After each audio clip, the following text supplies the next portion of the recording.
мынау құм, ал мынау не екен? Мынаны енді көріп тұрған шығарсыздар, пайдасыз. Не бәлем бұл? Ассалаумағалейкум. Бүгін мінекей Қытайдан келіп жетті тағы бір посылка. Бұл посылканың ішінде не бар екенін мен білмеймін. Бұған ақшаны донат ретінде маған подписчигім салып жіберді. Оқырманыма рахмет, тыңдарманыма рахмет. Бірақ бұл өзі 3 килограмм 2990 грамм болды. Бұның 5018 теңге төледім бұның доставкасына. Өзі примерно бір 1700 ба, солай ғой. Былай айтқанда 7000 теңге кетті осыған. Соң қазір қарайық немен екенін. Бисмилла деп. Бұның ішінде бірнеше зат сияқты ғой. Мен өзім білмеймін не екенін. Но бірнеше зат сияқты. Осыде қараңдар. Мынау біреудің заты тоже. Бұл жерде не болады екен? Ой, бұл мынау Қытайдың ағылшынша үйренетін кітапшасы ма? Қытай ағылшынша үйренетін кітапша.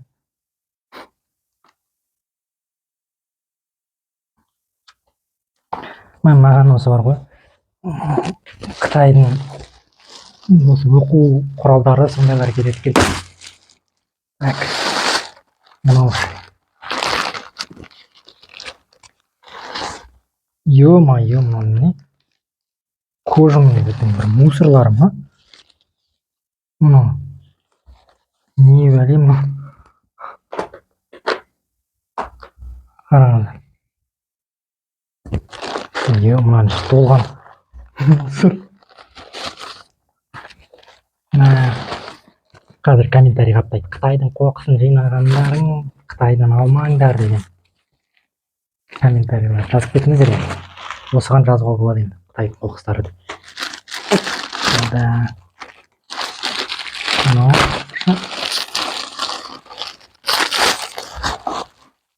одноразовый стакандар. Тағы да алмау.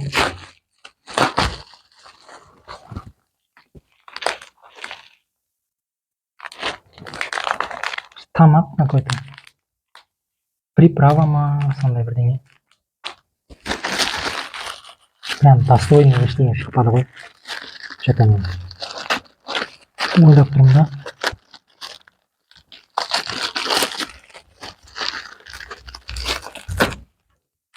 Мынау белизна ма, сондай бірдеңе.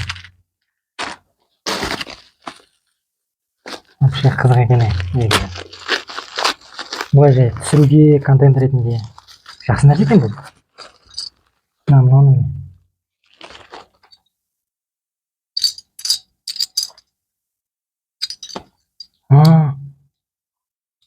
флешка.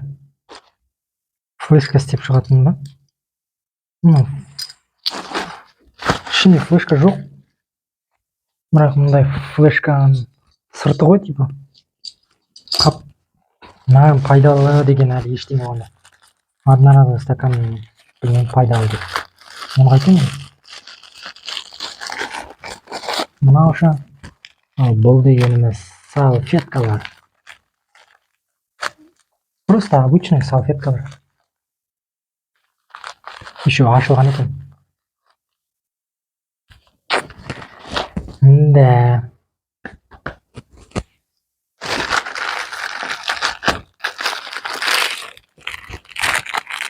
Мынау не? Мынау бір какой-то тігін құралы ма? Не екен?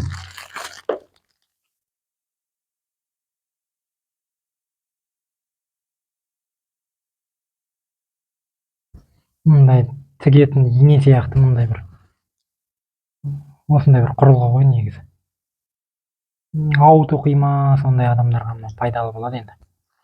Мен қатты ондай нәрселерді жасай қоймаймын.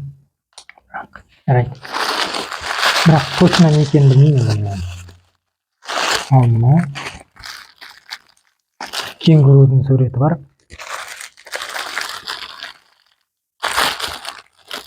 екенін білмеймін. Не екен сонда? Ашып қарайықшы. Главное, шашылатын нәрсе болмаса болды қазір. Мына жерде микрофонның заряды өшіп қалды. Енді мен сырттай осыны өзім озвучивать етіп тұрамын. Қазір мынаның ішін аштық. Ашқан кезде шынын айтсам бұл жерде андай жақсы зат сияқты мынау. Мен өзіме жабыстырып қоямын ғой. Сол ысытып жүреді кәдімгі. Ыстық қылып жүреді денеңді. Бір видеоның соңын түсіріп болғанша кейін мен тақтым, бір 15 минуттай шығар. Қолымды кәдімгі қатты ыстық қылып жүреді ғой. Салқын, андай суық күндері сондай кезде өзің мысалы білмеймін қай жер аяғың тоңса, аяғыңа сондай жерлерге жабыстырып қойса өте тамаша нәрсе болады. Бірақ уже қыс бітіп жатыр енді, білмеймін бұндайды. Денеңді қыздыру керек болған кезде сондайда жабыстырсаң ана қатты қыздырып жүреді. Точно. Ал мынау болса бізде шланга іші пружина сияқтанды, темірмен армированный ғой. Өте тамаша, екі жағында хомутиктары келген күшті шланг сияқты. Ең осылардың ішінен ең жақсы нәрсе осы шланг сияқты ғой енді. Бірақ өкінішке орай бір метрде болмайды анау. Жарты метрден чуть-чуть ұзын, солай ғана. Ал мынаның өзі қорқып немене екенін түсінбей қорқынышты бірдеңе болып, оказывается бұл деген бір тамақ, қытайлардың бір тамағы. Ішінде осы шықты. Мінекей. Бұны қазір қойып қояйын. Содан кейін мінекей мына кетчуп. Өйткені помидордың суреті тұр да. Сосын тағы да бір какой-то өздерінің приправалары, түсініксіздеу не екен. Сондай бір аса қатты қызық емес. Қазір оның тамағын қалай дайындайтынын да білмейсің ғой. Не зат екенін да білмейсің, құдай білсін.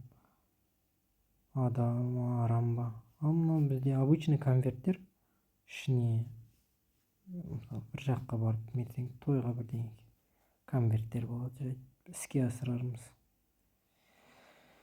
Ал мынау болса не деп ойлайсыздар? Тоже бір какой-то пластмасса. Тым түсініксіз пластмасса. Неге жарарын да білмеймін. Неге жаратарын да білмеймін. Жайт келесісін ашайық. Келесі бізде мынау деген сабын. Сабын деппін ғой. Влажная салфетка. Влажная салфетка. Сабын деппін ғой. Екеуі де тазалайды ғой енді. Мынау тоже бір приправа сияқты бірдеңе, түсініксіз. Приправа сондайлар береді. Бірақ енді оны біз қалай дайындайтынын білмегеннен кейін қолданбаған дұрыс па деп ойлаймын. Так, мынау бізде телефонға арналған чехол, пленкалар. Чехол тақпай, осы пленканы жапсырып тастасаң жан-жағыңа, сол кезде телефон қорғалған болады. Жақсы нәрсе негізі. Готовый пленкалар жан-жағын қорғап тастайсың, чехол тақпасаң болады одан кейін. Қолыңда әдемі тұрады да, қалың болмай. Әлі заттар көп.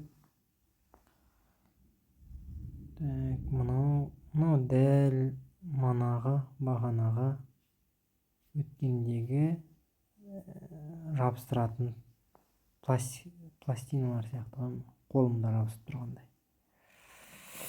Так, мынау бізде заглушка. Қалай деп айтса болады? Включатель бар ғой, светті қосатын. Сондайдың заглушкасы ғой. Дым пайдасы жоқ. Өзі андай или розетканың заглушкасы. Сондай бірдеңе. Қайда жоқ бірдеңе беріп жүреді. Хотя бы розетка салып жүрсе ғой. Мынау тағы да бір телефонға. Oppo дей ма, сондайлардікі ғой. Сондай телефондардікі ғой. Непонятный. Не істейсің енді? Осылай. Бокстарды алудың қажет жоқ екен бұндай. Не керек конкретно сондай алу керек. Өйткені мен бұл тауарлардың қалай қолданатынын да білмейсің өзі. Не екенін де білмейсің. Мынау бізде тағы да салфеткалар. Салфеткаларды салып жібереді осылай. Жарайды ғой. Мынаның арасында қазір сізге көресіздер, вообще пайдасы жоқ нәрселер де болады енді. Мінекей, например, мынау. Мінекей. Не екенін де ойлайсыздар. Бұл скотчтың ішіндегі қағазы ғой. Скотчы да жоқ даже. Просто қағаз. Ренжіп қалдым. Қалай ренжімейсің енді осыдан кейін. Міне деп қолыммен айтамын. Не бұл, не сұмдық деп. Шын ғой. Тым болмаса бір көңілім көтерілсін деп лайк басып кетіңіздер, комментарий жазып. Ал мынау қазір қолымда тұрған тарақ. Бұл тарақ шынымды айтсам жақсы тарақ сияқты, сүйектен істелінген күшті тарақ негізі. Тағы да салфетка. Салфеткаға байыдым. Жарайды. Қарағым келмейді анау скотчтың қағазынан кейін. Мына тоже сондай майда шүйде бірдеңе. Андай не сияқты, порошок сияқты бірдеңе ғой жаңа. Ал мынау болса влажный салфеткалар. Кішкентай 4 бұрышты болып тұрады. Өзі очки сүртетін, телефон сүртуге сондайға. Кішкентай влажный салфеткалар ғой. Өте кішкентай. Иә. Комментарияға жазып кетіңіздер енді. Не дейсіздер бұған? Мынау тоже сол телефонға кілттейтін ғой жан-жағына. Чехол сияқты. Жазып кетіңіздер. Лайк басып, подписка жасап кетіңіздер. Алла жазса, болашақта жақсы нәрселер түсіретін боламын.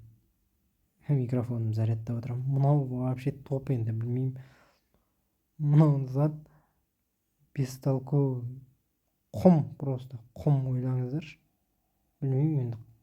Бір пайдалы құм деп ойламаймын. Обычный құм ғой, мен таң қалып тұрмын. Не істеймін бұны деп. Шынымен, не істеймін? Мына жерден түрімнен көрініп тұрған шығар. Риза болмай тұрғаным бұл тауарларға.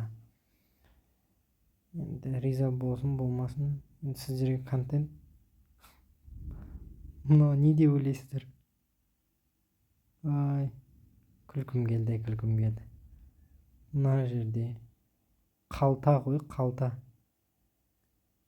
Бір киімге тігілмей қалған, или артық тігіліп қойған бір қалтаны салып жүріп қой мен ол. Қалтаны не істеймін? Не істеймін деп ойланып отырмын да. Ал белай тоқып алайын ба деп. Белай қолғап. Қандай тоқып алайын ба? Ал ақтырып жүріп. Қанша кеткен ақшамай. Жарайды. Подписчигіме не болса да рахмет. Конечно, салып жүргеніне, бірақ та мен подписчигіме сол мынаның доставкасына жаман болыпты. Доставкасы қымбат болып кетті да, 5000 теңге. Егер де осылай донат лақтырам десеңіздер, лақтырып қойыңыздар. Осылай видео түсіріп тұрамын.